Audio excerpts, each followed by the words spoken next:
Morning, man. What's up with you? Good morning. Good morning, Evolution. How you doing today?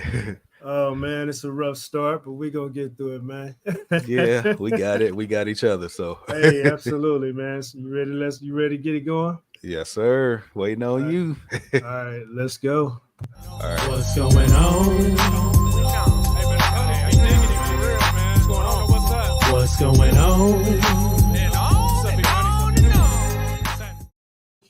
What's going on? This is Evolution, and I have my sidekick here, Mister. Poetics. Hey, what's up, Poetics, man? Hey, what's going on, Evolution? Oh man, shoot, man, I gotta get the juices flowing this morning. It's been busy, and can't complain, man. Got a lot going on with JG's Lounge and what's going on, and also that's life with evolution, man. So can't really complain at all. Just gotta roll with the punches. You know what I'm Yeah, you saying? definitely got your hands in everything. So, Hey, hey, that's man. Can't really get specific on all that, but life is getting better every day. right. Uh, yeah, man. So, you got anything this morning, man? Before we get rolling. Uh, nothing in particular, man. I'm just ready to get going. All right, cool. So let me go and get the sponsorship out the way. We're sponsored by JG's Lounge, TGBTG, Golden Diamond Productions. Got to get the lips warm up. And Vibe, VYV comes in a little vial. You shake it and you sniff it, and it gets your brain activated and going for the day. I probably could use some of that right now. Man. uh, but if you want to support that in this show, go to the website and type in the code Lution15, Lution15. And yeah, we appreciate everything, all the support and whatnot, the people viewing and everything. Let me open up the comments if we have any and see what's going on. So today, our title is NBA greats at each position. Uh, and then we'll get into what is your super team starting five and why. You got anything to say about that before we get rolling, bro? Nah, I'm ready. so, so me, man, I'm old school, man. I'm gonna go with the old school because I always look at things like without the beginning, we can't get to where we are today. And I'm pretty sure you're gonna roll with the new school or what's recent and going on like that. But I want to start with the center position, man. Okay. Um, so for my center, I got a primary and I got a backup. Uh, so for my primary, I couldn't see anybody other than Bill Russell. You know what I'm saying? This dude here, man, it was pretty amazing. And his I think his 11 NBA titles, speak for themselves. Sheesh. Uh, and also his 11 All NBA selections as well, man. So that's every year he got a ring, he was getting down, no doubt. Um, 12 All Stars, man. Wow. It's incredible, man. And one of the years that he got the title, he was also the coach. The coach. Uh-huh. Man, that is unheard of. But what's crazy is a lot of the things that came about later weren't in place when he was playing. So a lot of those uh, accolades that the players get today, he probably would have had a lot of those too. But because of the time that he was playing, those things didn't even exist yet. So that's my primary center for my starting five super team, and that's really why, man. He was just man, he a beast. Yeah. Yeah. You know how I feel about Yeah, him. man. What are your remarks on that, man? um, it's funny. For me, Bill Russell is the greatest player of all time.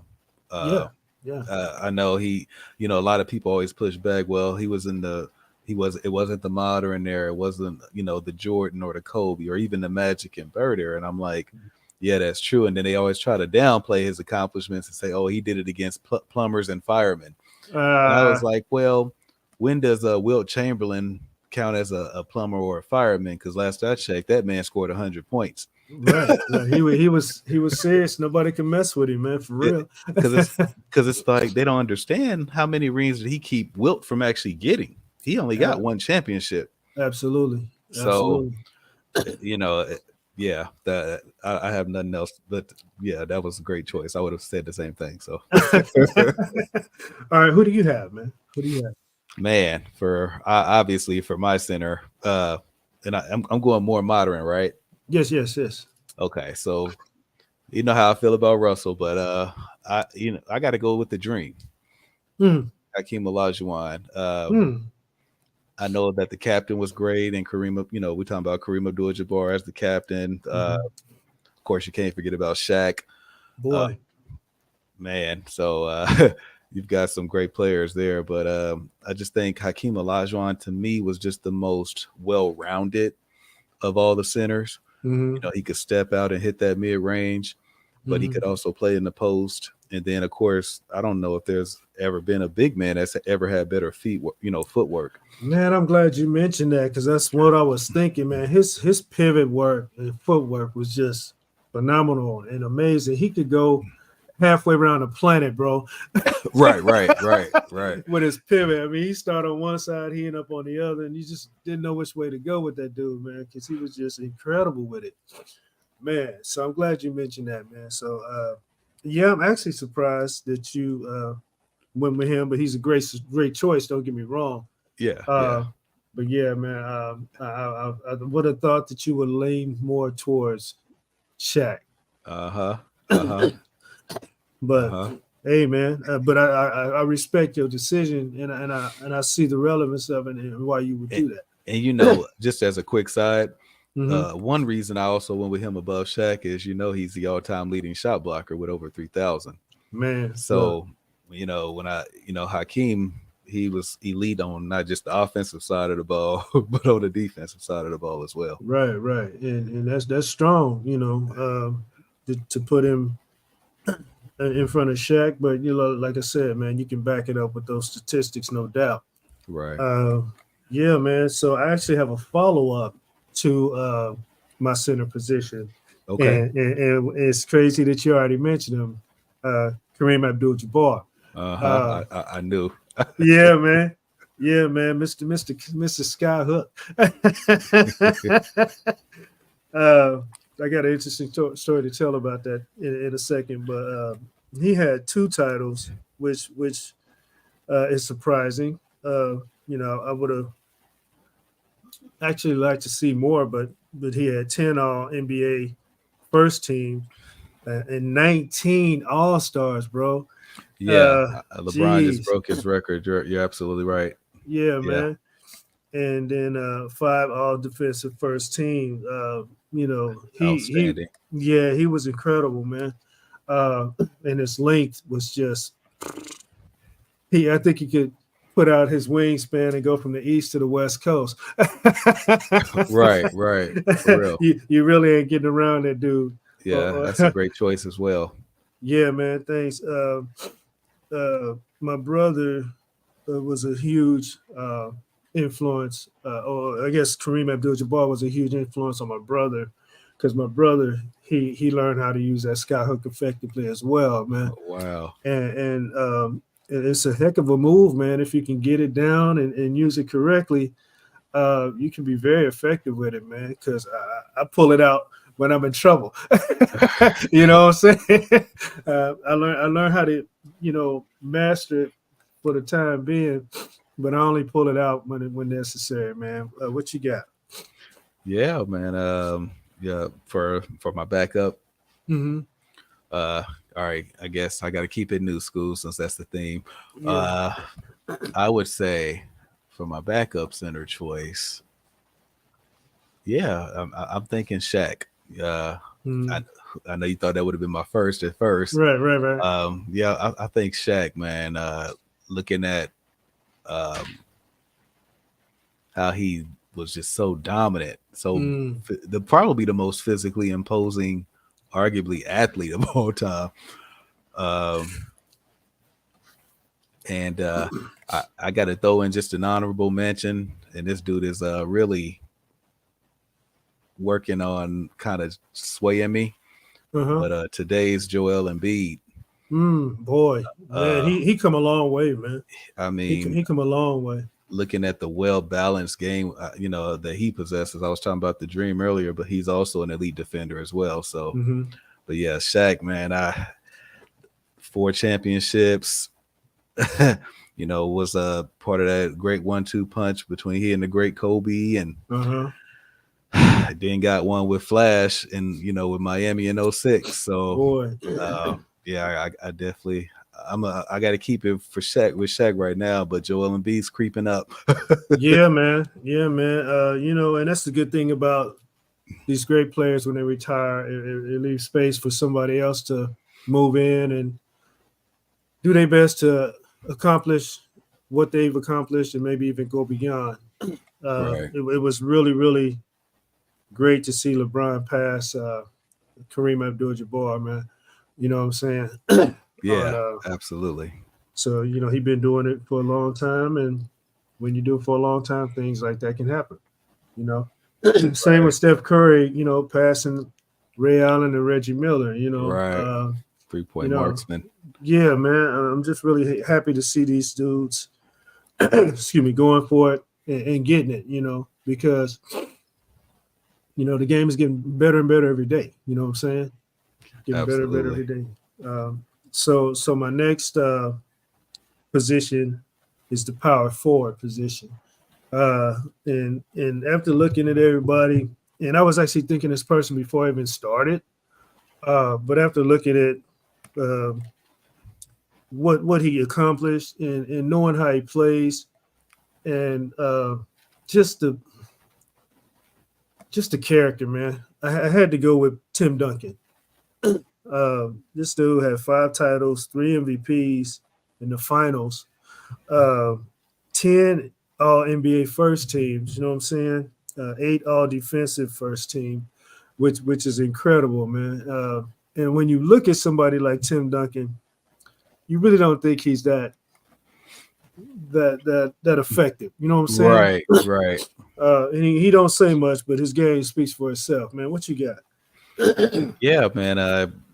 Real quick, just to how I feel about Tim Duncan. I've always thought he's the greatest power forward of all time. So Man. For you to have him along with Bill Russell and your top 2 players at their positions, yeah. So ditto. As for me, I guess I need to go with somebody a little bit more modern to try to match your old school. Man, this is a tough one. Yeah, you got a full pack, man, a full rack there.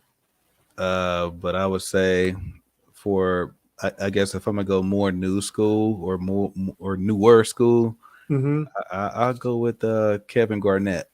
Ooh, that's nice. KG, man, the energy that he came with, not only every game but every possession on both sides. Yeah. Defensive anchor. I think he actually may have won a defensive player if I'm not mistaken. But multiple all NBA teams, all defensive teams.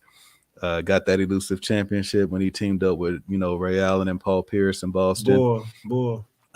So yeah, man, Kevin Garnett, and he's actually kind of the opposite of your Tim Duncan in terms of how the eye test of what you might perceive initially, because he's so he has pretty finesse to his game, fundamentals as well, but he has this pretty finesse to his game. Was crazy athletic, so it's like, boy, he's strong, man, to be so thin. To be, the exactly. Dude was strong, very much so. Yeah.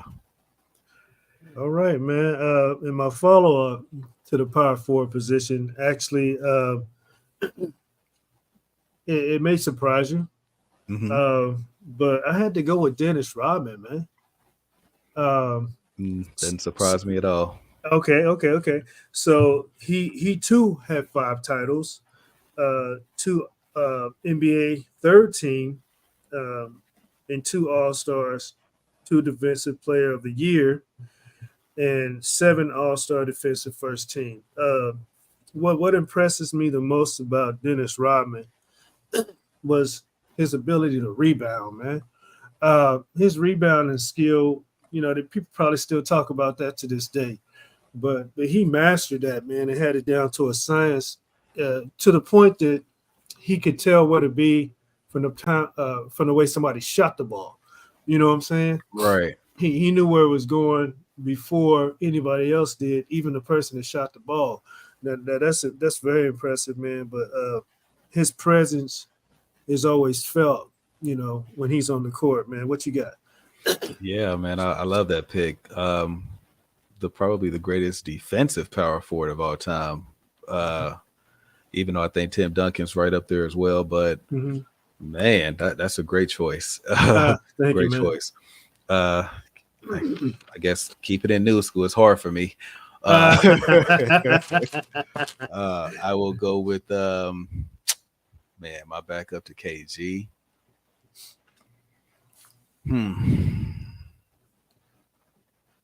This is a tough one, but I'm gonna go with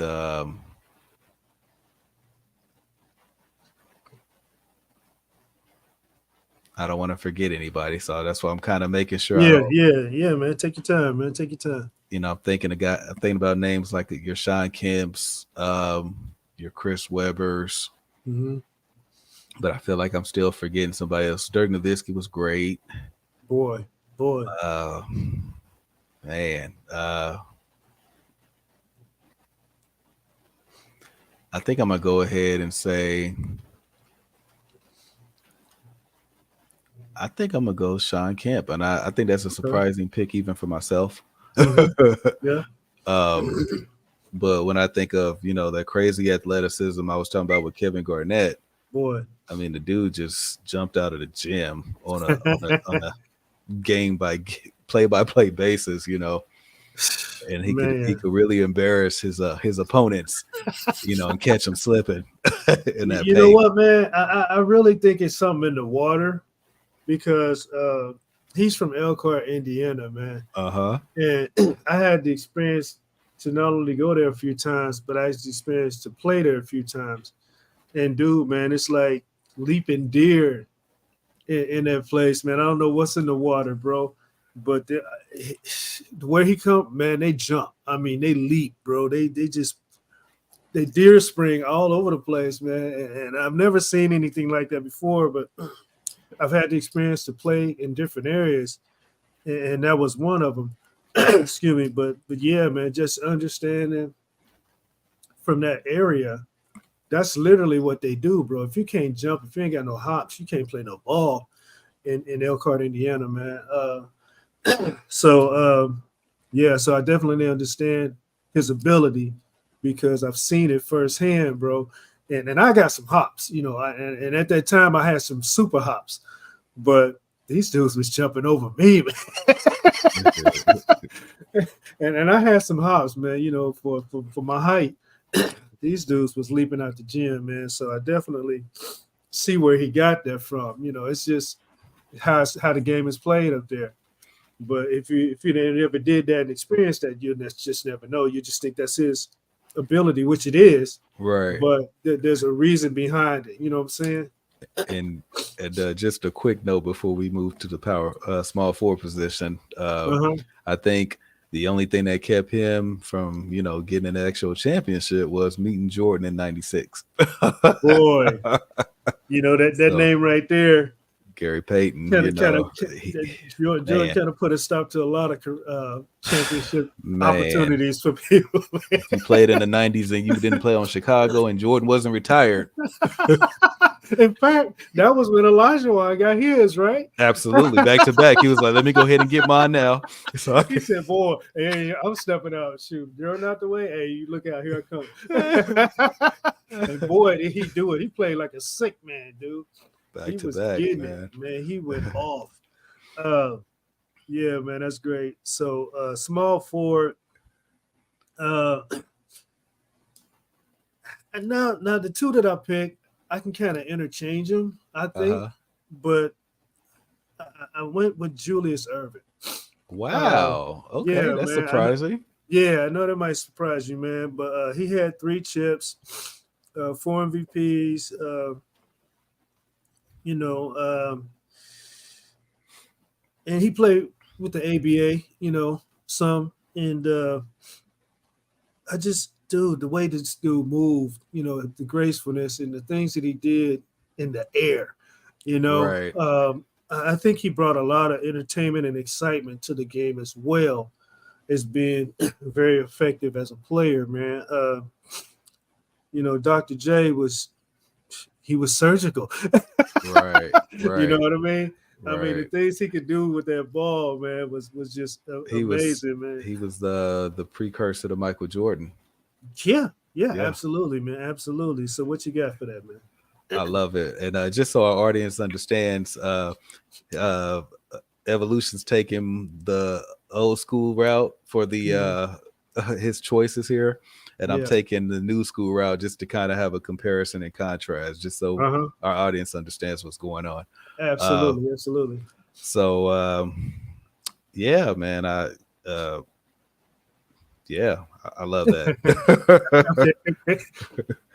um, and this is, let's see, I would say for the new school, it's kind of an easy lay down choice. Mhm. You got to go LeBron James. All right, all right, all right. um, I think it's 20 All-Star appearances now, Mhm. uh, multiple All NBA first team. Now, one of my favorite parts about LeBron's game, and it's not talked about enough, is his Mhm. defense. Yeah, yeah. People forget, like, he's not being awarded the all defensive teams anymore, Mhm. but they forget earlier in his career he was a shoe in for first team all defense. Mm. Um, and I think that goes a long way with me. Is it's not like football where you're playing one particular side of the field. Uh huh. Basketball, you're supposed to be able to play both at any level to be considered an elite player. Right, So right, right. I love that about LeBron, and obviously we know what he does on the offensive side as he surpassed the great Kareem in all time scoring. So Absolutely, man. We got a few viewers popping in. I want to say, hey, what's up, and good morning to Janet. She's tuning in this morning. Thanks for showing up and watching us. She's been supporting us pretty strong, and I want to appreciate you for being supportive with not just this show, but my other show as well. So a good shout out to you. thanks for your support, Janet. Appreciate Yeah. it. So you went with LeBron as your initial pick. Uh-huh. And again, I'm going old school in basketball. He's going new school or most recent, and we're defining and highlighting the the NBA greatest at all positions, and also displaying our super team as far as the starting five. But we're highlighting the first choice and then the second choice.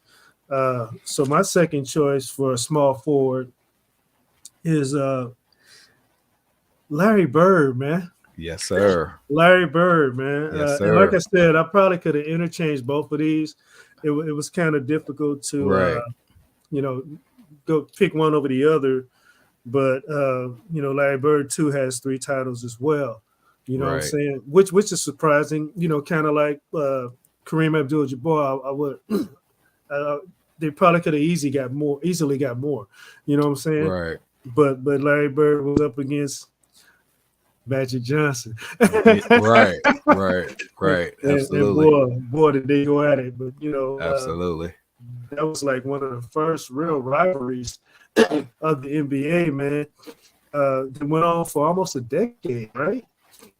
Yeah, it was definitely a courtship of rivals. I think there's a documentary about that. So Yeah, man, they went at it, man. I mean, at one point you just expected either one or the other to be in the finals, or both. You just looked for that matchup to happen again and again. So yeah, man. What are your thoughts on that? yeah, man. Yeah, Larry Bird, and it's funny, Larry Bird and LeBron. I'll probably go LeBron first, but Mhm. even if I guess that's a little bit later in the segment. But yeah, man, I love Larry Bird. He's Mhm. outstanding. Played defense, was actually one of the greatest playmaking small forwards of all time, and kind of instituted that cerebral small forward of being able to dish as well as put the ball in the hoop. Boy. And Big it didn't shout out. matter where he was, man. He could be behind the goal and still shoot it and make it. Right. And a big shout out to Elgin Baylor too from old school. He was like that too back in the day. But yeah, man. Okay. Second choice. So I'll let my audience, I'll let our audience know that anything I guess past or 1990 or past, I'm going to consider new school, even though I guess you can go, pre 2000. But I guess for me, my second choice at small forward would be Scottie Pippen.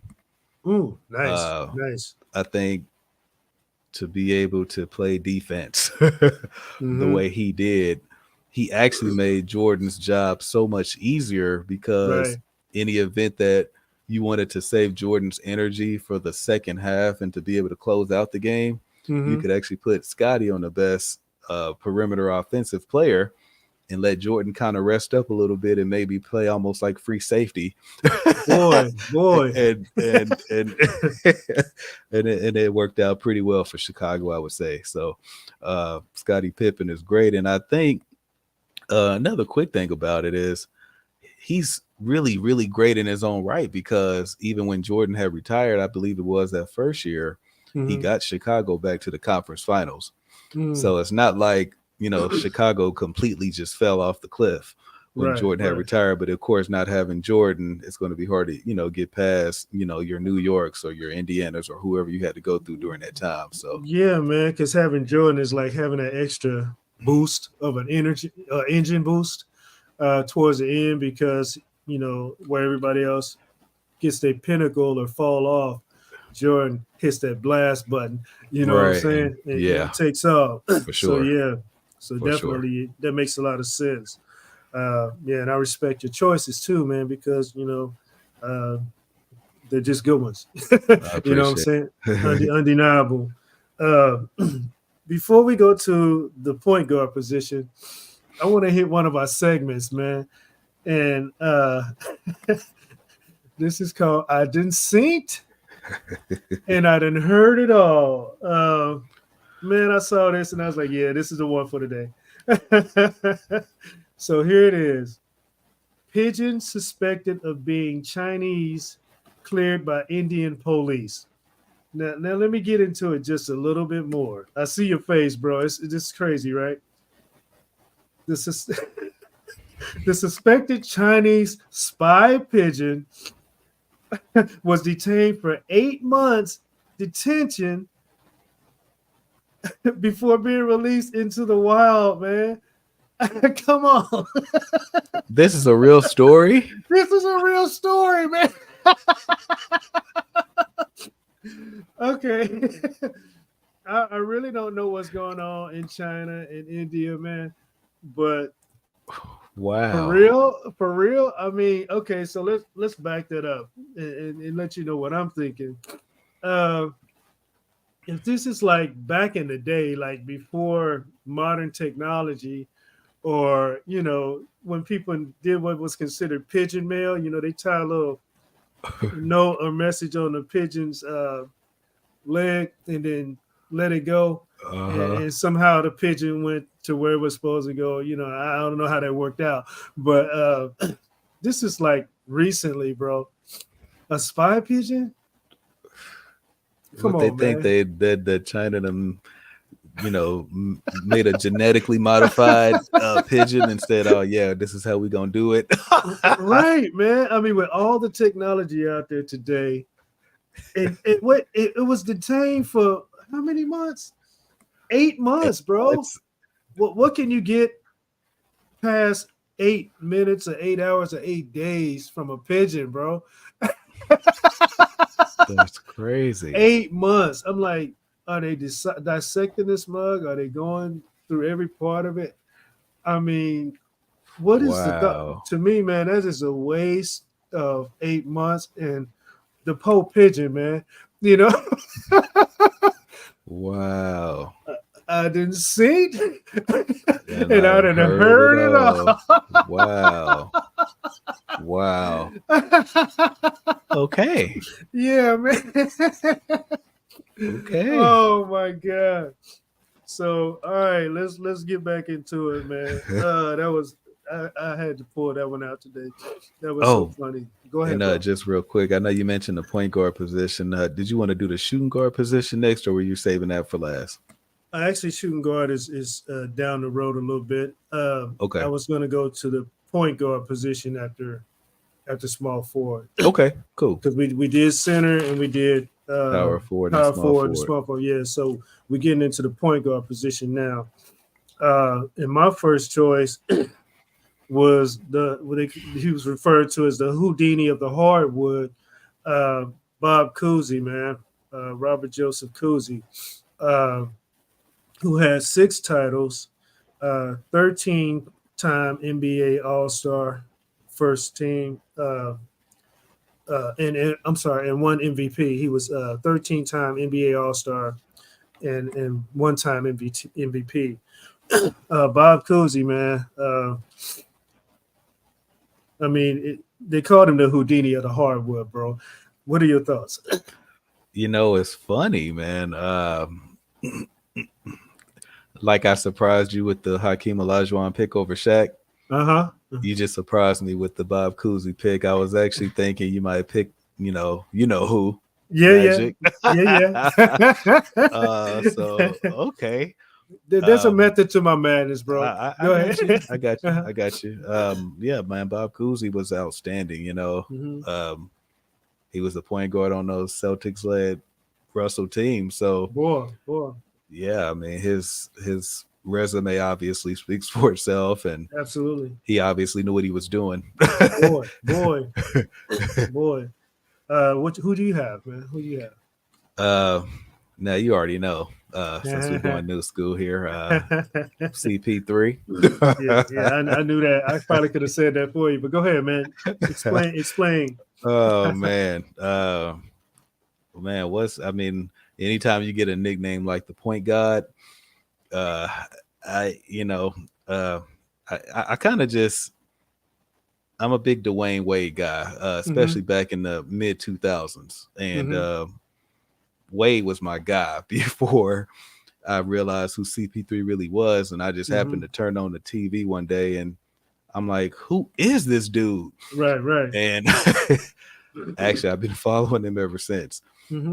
But it's just in quick, man, in short, he literally has no holes in his game. Like everything that you really want your point guard to be good at, he's either good to elite. Wow. He can, master the mid range, shoots the 3 ball efficiently, excellent foul shooter, can score on the interior, was one of the best interior guards at his, position prior to getting a little older in terms of scoring and so forth. And then defensively, man, Gary Payton, of course, is a huge one for me in terms of when you look at great defensive play at that point guard position. But man, CP's 9 all-time, defense 7-time on the first team. It stands out and led the league in steals 7 times, assists 4 times. Like accolades are just yeah. That's a great choice, man. He's very, very efficient when it comes to all those things that you just mentioned, man. And he's not the tallest, but I guess he uses what he has, man, to be very effective out there. And I can't have anything negative to say about your decision, bro. and and real quick before you take over, just as a quick side, people forget, but even out of all the great point guards we've ever seen, the greatest assist to turnover ratio in the history of the game belongs to CP as well. So man, just wanted to throw that in. Yeah, man. And if I did have anything to say about him, he has not gotten a title yet. Right. So unfortunately, man, there's a lot of great players out there who, because of I guess who they play for or who they playing against, Right. fail to see that championship, which is not a bad thing. Everybody can't win it. You know what I'm saying? Right. And then there are those out there who got a whole Five handful. and right. 5 and 6 and 7 and so forth. Right. Right. Yeah. So you already mentioned him, man. My backup to Bob Cousy, of course, is the one and only Magic Johnson, man. This dude did some amazing things on the court with assists and passes and whatnot. But he also has 5 titles, 3 MVPs, 9 All NBA, and 12 All Stars, and 2 MVPs for the season. So the 3 MVPs were for finals. So yeah, man, his accolades are very strong, and his career was dropped short as far as I'm concerned. I really would have liked to see him play a couple more years before Right. he decided to retire. But things happen. You have to appreciate what happens when it happens and while it's going on. To me, those were some of the best years of basketball. Absolutely. Watching him and Larry Bird before the Jordan era. You know what I'm saying? So what do you got, man? What's your thoughts? Yeah, man. I'm gonna throw this in, and I think you might appreciate it. All right. I'm assuming, because I know how you feel about Magic too. Uh-huh. I'm assuming that after you probably dug a little bit deeper, Uh-huh. because I know you're a big research guy, you probably Yeah. saw Kuzi's 6 rings to Magic's 5, and that probably gave him the upper hand over Magic. I'm assuming, right? well, not only that, but he had 13-time NBA All-Stars. All-Star. You know what I'm saying? Right. So he had him in not just one category, but 2. Two. And yeah, that was the decision factor in me putting him before Magic, because yeah, Magic is my guy, like you said. But I can't deny Bob Cousy's results. You know what I'm saying, and his accomplishments. So there you have Gotcha. it. When there's a close, I got to look at what pushes one of them ahead of the other, and that was what it was. Okay. Interesting. Yeah. All right. So my I guess my second choice, I actually mentioned him. And this might surprise you, but I'm gonna go Gary Payton. Okay. Just, man, one of the only 2 point guards to actually win Defensive Player of the Year. Actually, I'll take that back. I believe he was the actually only point guard to win, and I think the other 3 guys were shooting guards. But that's amazing. Yeah, absolutely. When you're nicknamed the Glove, it means that he wasn't an Allen Iverson trying to be sneaky and play the passing lane and gamble all day. He's like, nah, you're in front of me and you're not going to get past me because I'm going to take the ball. Right? You're going to be running and you're going to bounce, but then you're going to be like, wait a minute, it didn't come back. What happened? Right. That ball is gone. Right. And snatch. And much like the Sean Kemp choice earlier, man, if it wasn't for running up against Mike in '96, he would definitely have that championship as well. So actually, I misspoke. He got a championship with Flash and Shaq in 06. So he is a champion. There you go. So yeah, man, he got in there and got it whenever he could. So more power to him. All right, so we good on point guard? Yes, sir. So you had who was your 2 again? Remind me. CP and Gary Payton. Okay, got it. And I was Bob Cousy and Magic Johnson. So now we go to shooting guard, man. I dug deep on this one. This might be new to a lot of people or forgotten to a lot of people, but like you said, I love to research things, man. That's my thing, man. I don't know where it came from, but I just love it. I got it. Sam Jones. Does that sound familiar? Oh my goodness. I already know what pushes the envelope here. Go ahead. Yeah, man. 10 NBA titles, bro. Uh-huh. And when we talk about titles, we always go to Bill Russell with 11. and then we automatically, for some reason, drop to Jordan. You know what I'm Right. saying? Uh, but there are people who have tons of rings. And if you involve coaching, you got to look at Phil Jackson. You know what I'm Right. saying? Because he Right. got a ton of rings too. He can fill up two hands. But Sam Jones, man, 10 NBA titles, 10 NBA titles, 3 All NBA, second team, and 5 All Stars, man. Uh, that's impressive, man. You know what I'm saying? Absolutely. His numbers may have not have been where some of these guys are, but dude, when you get the results of 10 NBA titles, you got my vote. Right. You know what I'm saying? I mean, because they don't come easy, man. The the first championship don't come easy. The second one don't come easy. And if you three-peat, you definitely work really, really hard for that. But Right. anything beyond 3, you put some work in, man. Right. It's physical, it's mental, it's everything. You know what I'm saying? But to get 10 of those, man, what's your thoughts? Interesting selection. Uh-huh. I love, the fact that, he was obviously crucial to, Russell and Cousy and Uh-huh. I think Casey Jones was on the team as Mm-hmm. well, and you had Tommy Heinsohn. They had a pretty good list of players. Yeah, Uh, absolutely. so interesting. So that's all I can really say, man. I think Yeah, man. that one caught me off guard. Yeah, man. I probably caught a lot of Uh, people off guard with that one. But you know what? It surprised me to see how many Celtics I had on my list.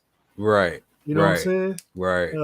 I never would have thought that before going through I, this, but I think one thing I do like about your list, normally mhm. I would probably haggle with some of the names Uh-huh. over some of the other names, but I would, I appreciate the fact that you're recognizing the championship hardware, Absolutely, absolutely, man. uh, because sometimes it is a validation True, true, to true, for sure, separate.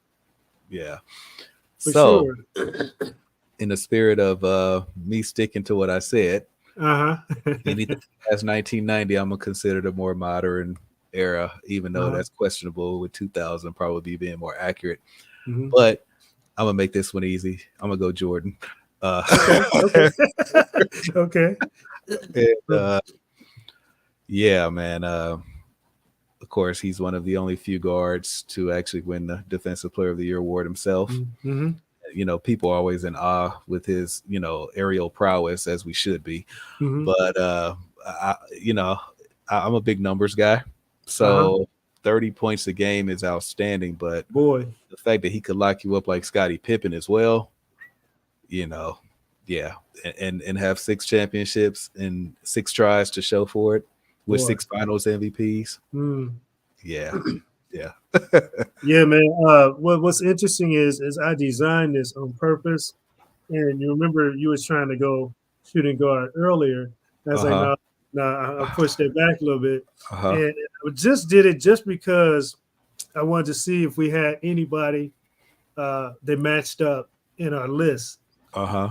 And sure enough, the very last person, Michael Jordan, is my Uh-huh. follow-up to Sam Jones, man. And that was actually hard to do, man, Uh-huh. because of who Jordan is and how effective he is. And because even if you go old school or new school, at some point, you got to recognize somebody who bridged the gap, you know. Right. And Michael Jordan was definitely that person. 6 NBA titles, 6 MVPs, you know, uh, 10 All NBA first team, 14 All Stars. Yeah. 14, bro. I think that's the most, right? At the shooting guard position, I think it's either first or second, and I'll save who that is on my pick for the Okay. First defensive player of the year. One defensive player of the year, like you mentioned, and 9 all defensive first team, which is absolutely incredible, man. He fills up all the stats pretty much. And I think had he not retired, he would probably have more than 6 NBA championships. I definitely agree. I know it's Mhm. speculation, but I'm just like, man, when you look at that 90s era, Mhm. there was nobody. You weren't winning the championship unless you were a Chicago Bull. Right. Right. Like it kind of became that simple Mm-hmm. because it's like you look at 91 to 93, they won. When Jordan decided to hang it up. I mean, here's the funny part of it all. We're looking Mm-hmm. at Hakeem slightly different if Mm-hmm. Jordan doesn't retire in 94, 95. Boy. Boy. The Dream's a two-time champion, which validates all that greatness of the stats that we know about him.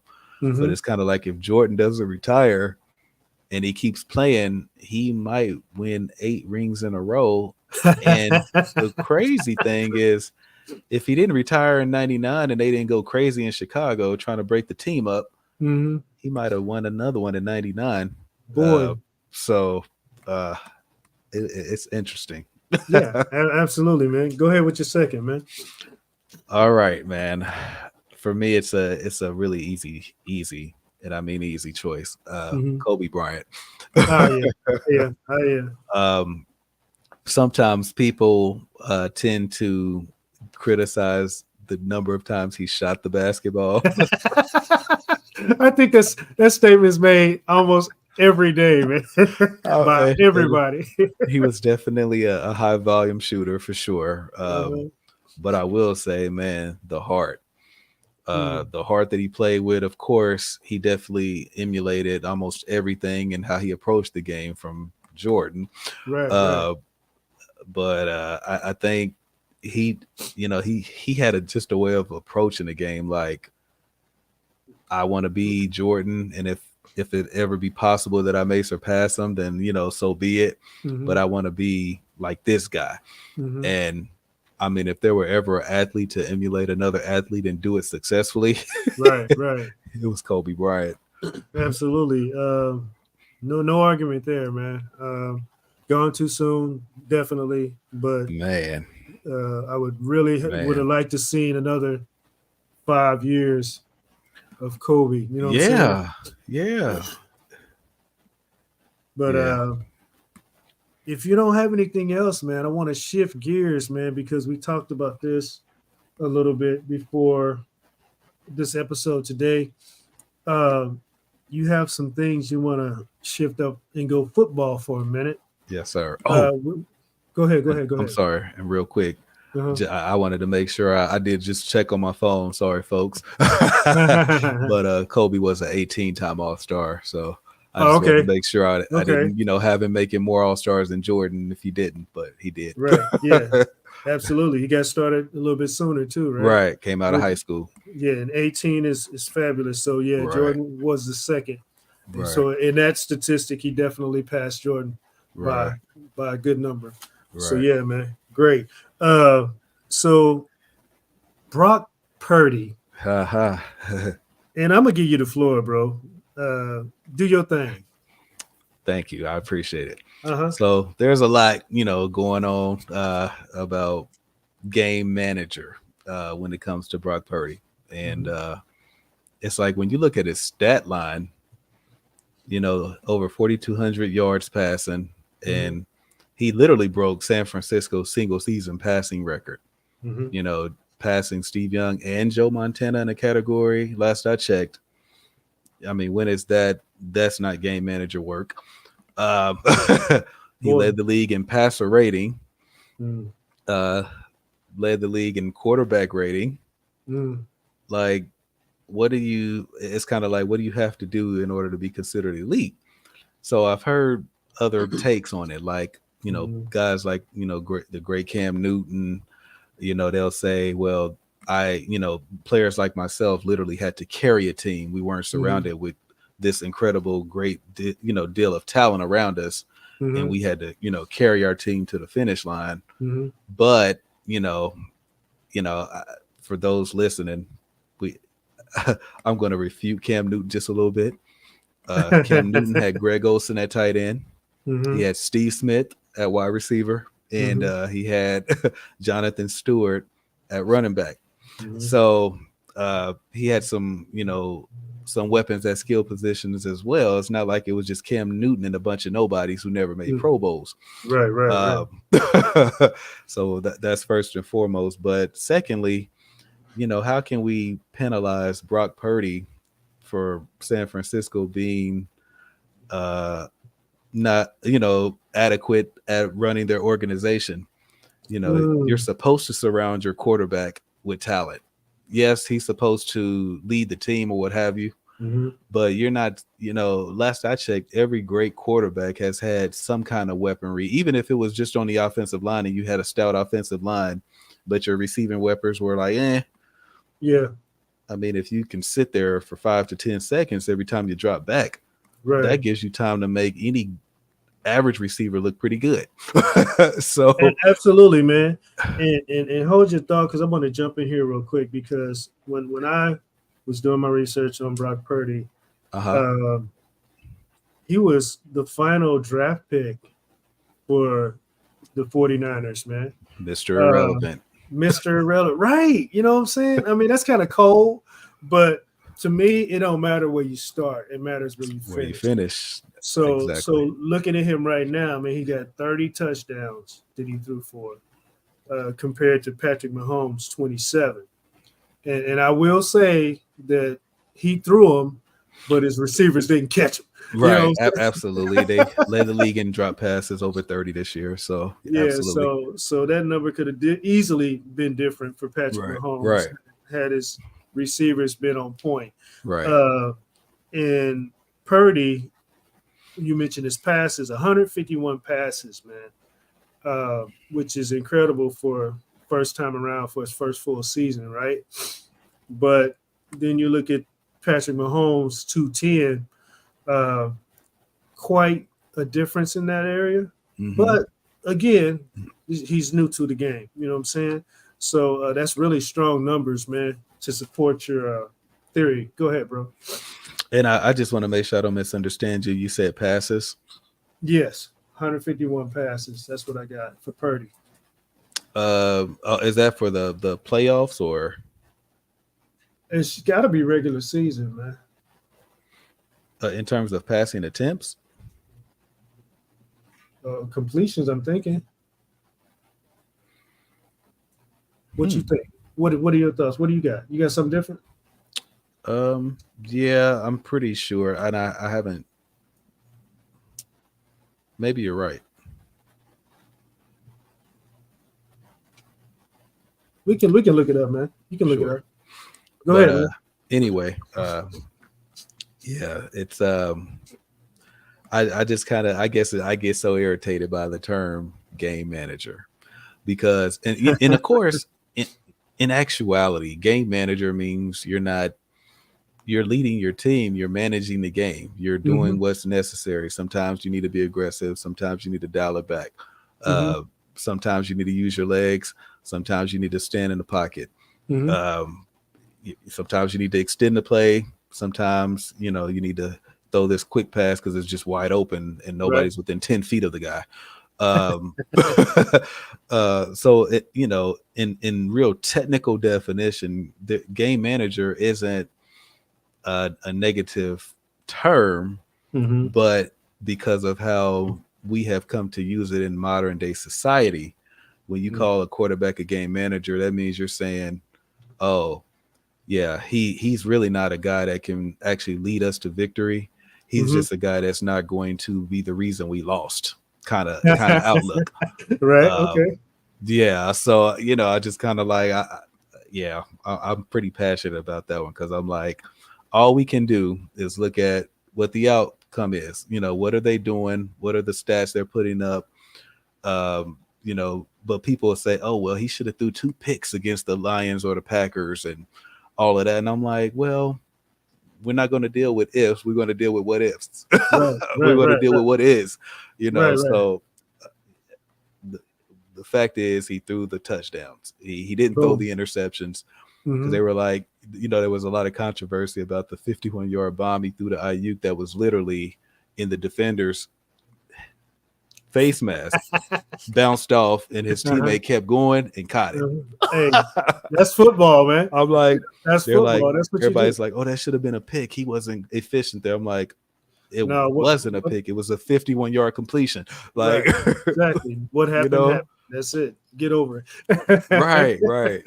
So, hopefully we can get past not giving people the credit that they deserve. Absolutely, man. Absolutely. And that's got to be earned no matter what. Right. But it should be fair. You know what I'm saying? You should give people a fair chance to prove themselves. And I mean, dude, he's at the Super Bowl. So what really can you say about it? It's funny because everyone here's the big synopsis, because I know I keep up with the sport. Mm-hmm. I know you do a lot. uh, the big four, or when they talk about game changers, Uh-huh. are Patrick Mahomes, Lamar Jackson, Josh Allen, and Joe Burrow. That's Mm-hmm. pretty much where they start and stop. Mm-hmm. And I kind of, I'm like, are all those guys game changers? Yes. But to say, oh, Brock Purdy isn't a game changer because they don't feel like he's as physically gifted as the other four, I'm like, last I checked, if you use this, you can dominate a game. Absolutely. We've seen it in multiple sports. Like they Right. just think, oh, if you can throw the ball 60 yards down the field, or if you can, take off when the pocket breaks down for a 60-yard run, oh Right. yeah, now you're a game changer. And I'm like, well, did I keep the chains moving when it was 3rd and 10 and I ran and I got the first down? Okay, Yeah. I did the same thing. Mm-hmm. I kept the drive going. We're eating Right. up clock. My Mm-hmm. team is still on the field. The other team's offense is still sitting on the bench. Mm-hmm. And then we end the drive with a touchdown. Like, Boom. to me, it's they're doing it completely differently, but he's a game changer in every facet, especially the other stat. He led the league in yards per attempt. Nice. So Strong point. just for our audience, most people, tend to think, oh, he's deaking and ducking all game because he has what we call the Yak brothers: Debo Samuel, Brandon Ayuk, George Kittle, Christian McCaffrey. All four of those guys can take a 2-yard completion and take it to the house. But Yep. they're, the funny thing is all the other previous MVPs actually have a fewer number when it Mm-hmm. comes to yards per attempt. Mm-hmm. Patrick Mahomes had more yak when he had Tyreek Hill when he was winning MVP. Right. Right. He had more yak even last year of guys like a Travis Kelce taking things to the house. Mm-hmm. So I'm like, just say that, oh, he's just deaking and ducking for 2 yards or 5 yards and they're taking it 15, 20 yards down the field is no, he's throwing it on average of 9.6 yards down the field. which is deadly, and it explains why they are where they are right now. Right. Yeah. Yeah. Right. What do You you got think? anything else, bro? I think that's great, man. I think you did absolutely great. I'm gonna have to give you the floor more often, bro, because you really handle yourself, and you speak your mind, and you're pretty accurate with what you do. So, good job, bro. Appreciate that. Yeah, Appreciate that. appreciate you. So we're gonna shift gears again and hit another one of our segments, which actually, yeah, let's go ahead and do it, bro. Okay. Which would you prefer, their influence or their money? And this time we're dealing with Patrick Mahomes and Tom Brady, since we've been talking about Patrick Mahomes already. You can pick either one and either or. Go. You know what's funny? It's not even a hard choice for me. Believe it or not, it's going to shock you. Okay. Tom Brady's influence. Ooh. And I'll tell you why. Okay. There are a lot of sports analysts and people in general who, and I guess some of this is going to kind of wrap it back around to like a guy like a Brock Purdy. But there are a lot of people who, no matter when it comes to the success of the Patriots, they give Tom Brady all the credit. And when it comes to any downfall that the Patriots may have had during the season or what have you, they just put all the blame on Bill Belichick. And I'm kind of like, I think that, I think a lot of people are, incorrectly analyzing the game and the sport. But from an influential perspective, when you have that kind of ability and your accolades are that great, a lot of times people would never heap any blame, whether it's merited or not. people would never heap any blame on you. If there is a failure down the line, they're going to make sure that they find whoever else would be easier to blame. Wow. And I kind of, just real quick, I find that to be the case with a guy like a Brock Purdy. If the Niners win, it's because of Shanahan's great offensive mind, the great all-pro weapons he has around him, the the defense. If they lose this Super Bowl, it's going to be all because of Brock Purdy. So bringing that back into the conversation of Tom Brady, I watched, and I respect him as an analyst because he's been doing it for longer than we've been alive. Skip Bayless, he's really big on Tom Brady. But I noticed that that's how he operates. Everything the Patriots did when it comes to all the wins, Brady was the reason they did it. No Bill Belichick's game plan, no great Hall of Fame teammates that he also had, contrary to popular belief. And then when the Patriots lose, Bill Belichick's a defensive mind. Why did they give up this 20-yarder for the Super Bowl win? And it's just kind of like, they won 6 Super Bowl rings, man. Like, what do you want? You think they're supposed to win every time they go? Like, right. And they almost did. Right. In most cases, they did. I think he and Tom were like 6-3 in Super Bowl appearances. Yeah, so it's crazy. So yeah, that's pretty sick. But yeah, man, I just think when you have that kind of influence to where even if maybe you didn't play your best, or maybe you did play great or had an outstanding A1 tier performance, and so for whatever reason didn't win, it's 53 guys on the team. People will still say it was everybody else's fault. And, like, I mean, that's influence, man. Like, yeah, absolutely. Absolutely. And a strong point, man. And I'm to save time, I'm gonna jump to Patrick Mahomes. And I'm going to also go with influence, bro, even though his contract is sick. His will to win is really right now unmatched. He can take his whole team, even if they're not clicking favored, right, or favored, and just will them to win, man, because of his belief and effort and ability, man. And what's crazy is he does it the same way every time. He'll start running the ball. You know what I mean? And that's where he's most dangerous. Yeah, and that for some reason gets them activated. When they say, "Oh shoot, he's running. We got to get our game together." You know what I'm saying? Because he's a leader. You know what I'm saying? His influence, they follow him. You know what I'm saying? He's like, if he don't see that pass, he takes off. And if every single time he starts that, even if they're not clicking and they're struggling, dude, they get together, they follow him, they get in line, they start focusing, and next thing you know, they're playing football. You know what I'm saying? Absolutely. So his influence on that field is outstanding. And your points that you made about Tom Brady are just incredibly accurate. You know what I'm saying? And it's a strong point you made, because I never really looked at it like that, but it's true. When they did great things, it was Tom Brady's fault. And then when things didn't go so well, it was Bill Belichick's fault. That's influence, bro. That's influence out this world. Go ahead. I was just going to say, man, to buffer your Mahomes point, he's in his Jordan era right now, where I mean, I know he's not, undefeated in Super Bowl appearances. He's, 2-1, but like the Chiefs have been to 4 Super Bowls in 5 years. Yeah. I mean, when you look at how, like, people think winning a Super Bowl or getting there is just like the easiest thing, and if you don't do it, it's a total failure. People don't realize how difficult it is just to even get there once. Absolutely. The guy's won it twice and has been to another. And the interesting part about it is the one that he lost to was Tom Brady in Tampa Bay. Right. And he was, severely compromised because he was playing hurt.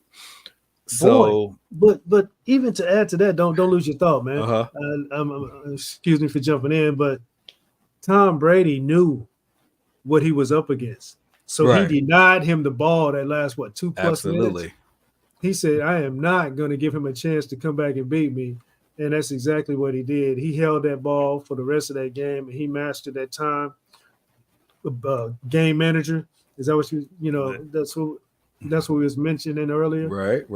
He managed the heck out of that last part of that game. He said, this ball is not going back to the Kansas City Chiefs. Right. And because he knew the determination of Patrick Mahomes. So go ahead, bro. Yeah, man. And the beauty of that, and I think we've actually talked about this, is Mahomes actually took that lesson and ran with it, because when he won the Super Bowl last year, they did the exact same thing to Jalen Hurts and the Eagles. So,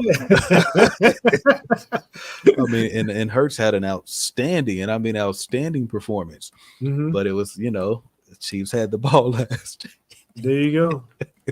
So it was kind of like, and I think maybe they got the ball back, but I don't think it was enough time to really, strike. No. Of course, we've seen what the Chiefs can do in a matter of, 12 seconds. So Boy. I guess if you're the Chiefs, and if you're down by 7 points or less with 13 seconds, if you're a Chiefs fan, you never have to be completely feeling like we have no chance, because they have proven that they can get it done. The game ain't over till the game is over. It ain't right. Boy. So if you got all you got out on that one, man, great insight as well on that. So Likewise. This is Black History Month, and we kind of came up on this by accident. So I have a Black History question for Poetics. And that is, what is the biggest Black History moment to you, and why? Man, it's funny because I'm gonna go ahead and share a disclosure with our audience. A lot of times, Ev.O.Lution is sending me an outline for us to look at, so we can, be as well prepared for the show as we can be. On this particular one, I wanted to kind of just freestyle and see what I came up with in the moment. So that's what this answer is. All right. Oh man, the most historical Black history moment. I'm going to go off the top of my head, and this could change tomorrow. Oh man, I'm going to go with man. I mean, we can go ancient times, we can go modern times. Okay, I'm going to go an interesting route here. Okay. I'm going to go, does the name Mansa Musa mean anything to you, or have you ever heard of that? I've heard of that. Go ahead, bro. Do your thing. So with many people don't realize how much money the wealthiest people in the history of existence have actually ever had. And Mansa Musa is actually the wealthiest person in the history of people. His wealth was so vast that he would actually take voyages. And when he would do these voyages, he would actually see people, as he's passing, with his large caveat of, people that he has with him. And he would literally just hand out gold sometimes. Wow. Yeah, just it was kind of like they did I guess like a comparison of, measuring his wealth and what it would be today and compared to the wealthiest people today. And it was like, we looking at the Jeff Bezos and all these guys, and how, and the Elon Musk, and how wealthy they are. And that's, obviously it's ridiculous how much money they have. Right. But when you look at someone like, Mansa Musa, it's like, his wealth was probably like literal equivalent of 6 times what they have. You're talking about a trillionaire if one ever existed. Right. I mean, when I think about, I mentioned him because, being a person of color, we live in modern day society right now. And, you know, yes, we have a lot of entertainers. We even have a lot of successful attorneys, doctors, athletes. But a lot of times, you know, a lot of us come from disadvantageous situations. Mm-hmm. And, you know, it's more common to not know these things than to actually know these things. Right, right, right. So for me, that's like the biggest Black History moment on the spur of the moment. Okay. Um, All right. because I mean, to realize that we actually do come from something and somewhere that does have even real monetary value. We know about the spirituality that we people with melanin possess, Mm-hmm. the intellect, the brilliance in writing, chemistry. We are the originators of these things, Mm-hmm. but it's kind of like when you realize, oh, we were also the wealthiest too. Mm-hmm. Oh, okay. Yeah, I think that's a big Black History moment for me, is just having the knowledge and coming into knowing some of these things. Like, okay, I know now what's really possible. Boom. So Absolutely. And there's really no roof or cap to what is possible. You know what I'm saying? exactly, exactly. And to spin off with that idea and that thought, the biggest Black History moment for me was when Barack Obama became president of the United States. Um, Great choice. Thank you. And the reason I say that is because we know the history. You know what I'm saying? We know what's presented to us and we know how things get down on a daily basis. Uh, to see a people who were devalued in such a manner, uh, to be nice about it, Hmm. um, to go from the non-free situation of being a slave to walking in the White House as the president of the United States. Uh, to me, that is the biggest statement that can ever be made by a people. You know what I'm saying? Black history wise, of course. I think when that moment occurred, it was basically to me sending a message that anything is possible. You know, there's nothing we can't overcome. There's no excuses. You know what I'm saying? Uh, and if anything else, it's time. You know what I'm saying? If there was a reason or something that was holding you back in the past, uh, it's like, you know, it's time to go. Let's go. You know what I'm saying? For whatever it is you're trying to accomplish, whatever it is you're trying to achieve, if there was ever excuse before that moment, it's out the window now. You know what I'm saying? So that's my thoughts, bro. What you got? That's great, man. You kind of almost set me up with an alley oop here in Yeah, terms of yeah. responding, because, oh man, that's a great choice. Like, people don't realize, you know, back in the '90s, and I'm about to make a good point and bring it back around, so you'll see where I'm going. Uh-huh. If you remember the song "Changes" by Tupac, of course, Mm-hmm. I know you do. Mm-hmm. You know, he mentions, and I know it seems heaven sent, we ain't ready to see a black president. Mm-hmm. And then fast forward to, you know, 2008, and it's kind of like it finally came into fruition. Like, oh wow, we actually have one.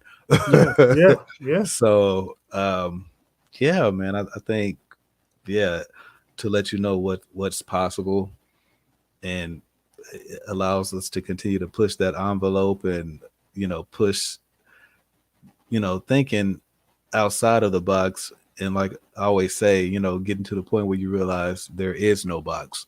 Boy, boy. So yeah, that All was a right, great man. point, man. Great, Thank great you, choice. man. Great Thank you. choice. And I always sneak a little something in on the end. Uh-oh. Go And right ahead. today it's no different, bro. I'm gonna hit you with something. Okay. If you could go back in the past and change anything but just one thing about Black history, what would it be and why? Wow. Okay. You hit me with one. Uh-huh. Oh man. There are many, and I mean many things I would love to change about Mm-hmm. uh the black diaspora in general. Mm-hmm. But I will go with whenever we had the point, whenever we came to the point, whenever that moment was, and I couldn't tell you when, Mm-hmm. but whenever we came to the point to where we felt like we couldn't trust each other, Mm-hmm. um, that's what I would change, Mm. because I think we are actually thousands of years later still feeling the effects of that, Boy. to where we just, in many cases, not all, but in Mm-hmm. many cases, it's like, you know, I'll be quick. You can meet, I'm a black man, and Mm-hmm. I can, meet another black man and see him. And, you know, you know, this guy might look at me like he's got a chip on his shoulder, Mm-hmm. as opposed to, it being easy, it being, like, hey, what's up, man? How you doing? Mm-hmm. Sometimes people really, you can look and tell, like sometimes they have a real chip on their shoulder, and it's kind of like, yeah, if I could change anything, it would be the very moment, the very first time in history that it occurred, to just change, you know, the fact to where we lost trust and felt like we had to be suspicious when it came to each other. Boy. Yeah. That's strong, man. And it's really not too far off of where I came up with. Okay. So it's little spin and twist on it because I would remove completely betrayal. Mm. Okay. I thought about this long and hard, bro, and I even went through reparations, slavery, financials, and togetherness, kind of like yourself. But when I came to one word, it had to come down to I would remove betrayal, and this not only will help Black people, it will help everybody. All people. Yeah. Yes, sir. Because when you look at what happened to Black people, Indians, uh, Mexican people, uh, Jews, you know what I'm saying? I mean, when you go down the line, man, everybody was betrayed, bro, in some way or Hmm. another. You know what I'm saying? So even through law enforcement, business, family, people in general, period, when you look at all those things, man, betrayal has some type of impact. Part. Yes. Yeah, on all those things, on life, on history, on the world, man. So if I could go back and remove just one thing from Black history period, I would remove betrayal, bro. And can you imagine what the world would be like without betrayal? What politics would be like without betrayal? What the government would be like without betrayal? What situations with other countries would be like without betrayal? What I mean, wouldn't that be huge, bro? It'd be like heaven on earth, right? A great response to that, bro. Man, you set me up with another alley oop again. Absolutely. Uh, uh, a world without betrayal. To your point, I, I dare say that Abel still might be alive.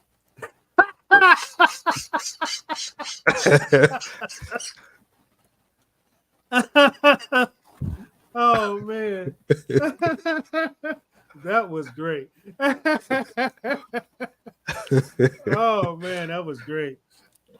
Shoot, I ain't got nothing else after that. That was the bullseye, bro. That was the bullseye. Way to cap it off, man. Ladies and gentlemen, that's what's going on for the day. Poetics has come through once again. Hopefully you enjoyed this episode. I appreciate the people that tuned in and stuck with us to the end. And guess what? We'll be back. We got more coming. This is only the beginning for us. You know, we got all kinds of stuff coming, and we're hitting you from all angles. And hopefully you got something out of the day. Poetics, what you got, man? I just wanted to give you your props as well, man, and you did a great job and repped it as you always do as well, man. So thank you, man. Excellent job. Hey, man, together we rise, man. You know what I'm saying? Exactly. Together we rise. I'd like to thank once again Janet for tuning in with us. She's been really hanging in there with us and supporting us big time, along with other people. But she's up close and personal as far as her interactions and feedback and whatnot with what's going on. So appreciate you. And we got more coming. So that's what's going on, man. If you ain't got nothing else, man, we can get up out of here. Yes, sir. I think we had a perfect cap, man, and a perfect show. Hey, absolutely. So y'all take care, be good to each other, and try to get rid of some of that betrayal. You know what I'm Yes. saying? And let's regain some of that trust, please. boy. All right. Take care. Take care. Peace. Peace.